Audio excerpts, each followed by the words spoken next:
नमस्कार मित्रांनो, आज आपण एका पोपटाची गोष्ट बघणार आहोत। गोष्टीचं नाव आहे सुसंगती सदा घडो। तर करायची मग सुरुवात। एका नगरीत रामू व सोमू नावाचे दोन मित्र राहत होते। दोघांनी दोन पोपटाचे लहान पिल्ले खरेदी केली। पोपटाला राहण्यासाठी दोघांनी छानसे पिंजरेही आणले।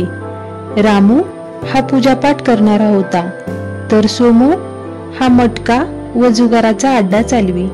सोमूने आपल्या अड्ड्यावर त्या पोपटाचा पिंजरा अडकून ठेवला।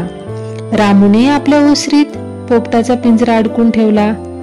रामूकडे कुणी आले तर तो चटकन हात जोडून उभा राही।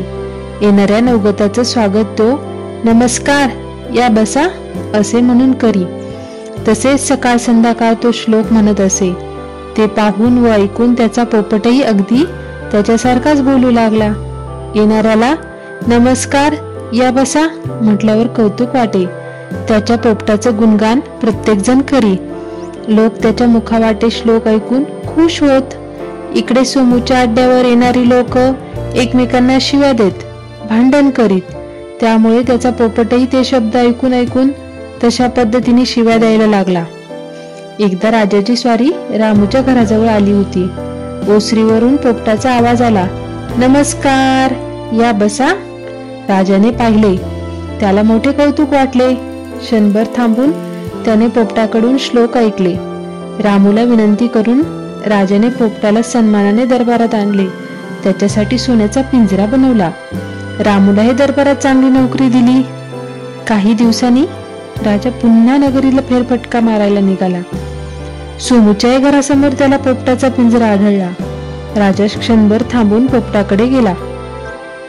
पोपटाने लगेच राजाला शिव्या द्यायला सुरुवात केली। ते पाहून राजा चक्रावला। राजाने ताबडतोब शिपायांना आदेश दिला की ताबडतोब त्या पोपटाला आणि त्याच्या मालकाला दरबारात हजर करा। पोपटाला बिघडवण्याबद्दल राजाने सोमूला 100 फटक्यांची शिक्षा दिली। परंतु शिव्या देणारा पोपट नगरीत ठेवून चालणार नाही, त्याच्यामुळे इतरही पोपट बिघडतील। म्हणून राजाने त्या पोपटाला अत्यंत लांब अशा निबिड अरण्यात सोडून दिले। तात्पर्य, जशी संगत लाभेल तसे जीवन घडते किंवा बिघडते, आणि कानानेही चांगले वचने श्रवण करावी। यासाठी सर्वांसाठी ईश्वराकडे प्रार्थना करूया। सुसंगती सडा घडो, सुजन वाक्य कानी पडो, कलंक मातीचा झडो, विषय सर्वंथांना आवडो।